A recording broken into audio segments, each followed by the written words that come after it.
పాప బాగుందా? ఎలా సార్ బాగుంటుంది? పోలీసు వాడిని అయి ఉండి సొంత కుటుంబాన్ని కాపాడుకోలేని చేతగాని వాడిని అయ్యాను సార్. అలా మాట్లాడకూడదు. నేను యాక్షన్ తీసుకుంటాను. మీరే ఏదో ఒకటి చేయండి సార్. చెప్పాను కదా, నువ్వు వెళ్ళు. వస్తాను సార్.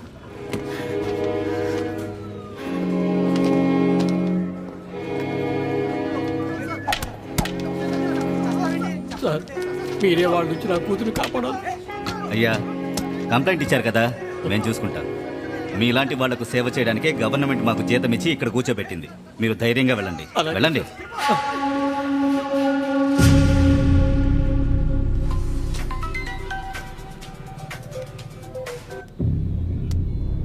హలో సార్, మన అబ్బాయి పేరు మీద ఒక పిల్ల తండ్రి కంప్లైంట్ ఇచ్చాడు సార్. కంప్లైంటే కదయ్యా, తర్వాత చూసుకుందాంలే. సార్, అమ్మాయి హ్యాంగింగ్ సార్. ఏమంటున్నావయ్యా? అవును సార్. ఒక నిమిషం, నువ్వు బయలుదేరు. నేను పిలిచినప్పుడు రా. Okay sir.